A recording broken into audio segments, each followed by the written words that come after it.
Today, I want to talk about two different type of games. I started playing World of Warcraft. Now, this is the expansion. This is the Burning Crusades. This is not the first one. The first one is just regular World of Warcraft. Do I have that laying around here? Yeah, I do.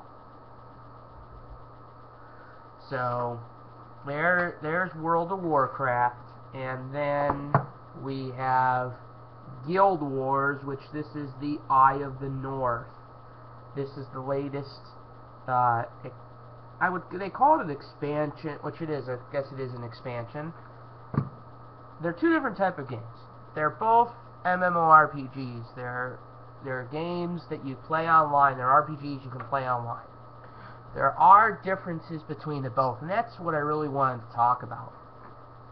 The first thing, we'll start with Guild Wars. One of the things that I like with Guild Wars is when you're out and about, surveying the land, you're by yourself. You're not going to run into another online person.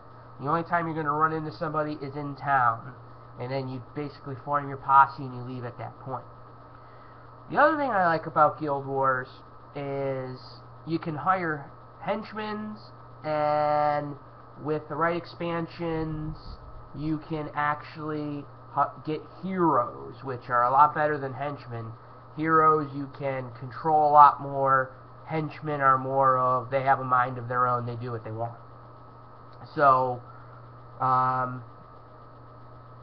what you can say for cons, or actually, before I go back to cons, let me do one last pro.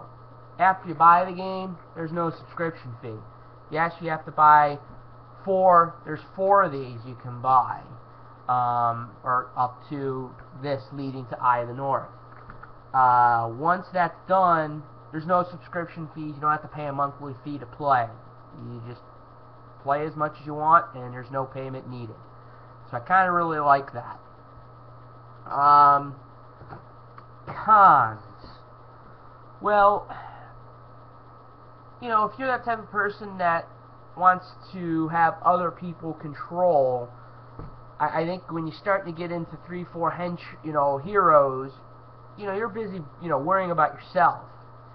Then you have to worry about the heroes. You have to worry what they're doing. Do they need to heal? Do they, they do have some type of mind of their own, but to really, really work with a hero, you need to control yourself.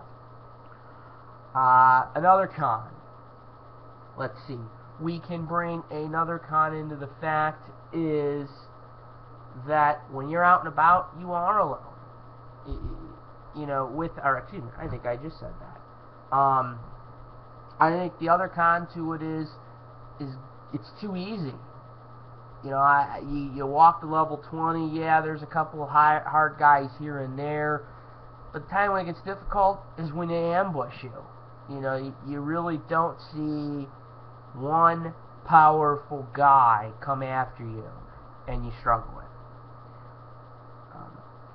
I think one of the last cons I'd have to say, that's already bad video, would be the magic bar, your action bar. You're only allowed, I believe it is 8 slots. I could be wrong. If I'm wrong, I apologize. But it's very limited. So, if you're out and about,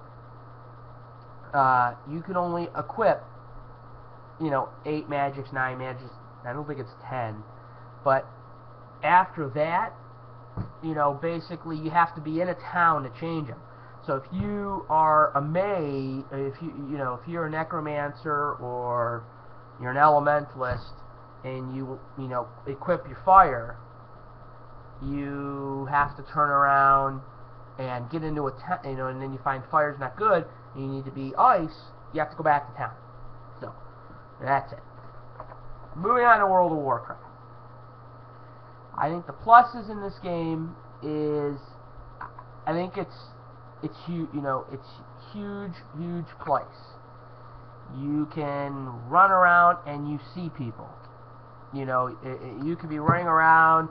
You could be getting killed and a priest could run by and heal you. So there you go. You know, you kind of get a heal spell, or you know, they add something to you to make you a little bit stronger on the way. Guild Wars, that can't happen. You then take a look at the other thing I really like is you have more. You can create action bars. You could have 30 spells on your action bar, 40 spells on your action bar. It doesn't matter. You know, so that of course is, you know, a great feature in World of Warcraft. Some could say it's a con, because, you know, who wants 40, you know, pieces of magic or this or that? So, you know, again, they all have their pros, you know, their pros and cons. Moving over, you know, of course there's more pros in either of these topics, but I'm only hitting a few here. So let's go to the cons. Cons is $15 a month. Some say, okay, $15 a month. Is it really worth it? Do I really want to pay $15 a month constantly? Probably not.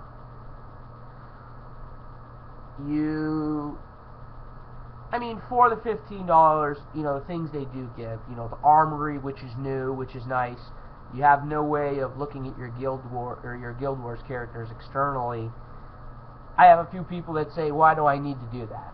So, again, I guess it's more preference. You could sit here, we could battle all night, but you know, who knows what, you know, you can come. I could bring someone on the show, and they could turn around and say, you know what, John, all your pros were wrong.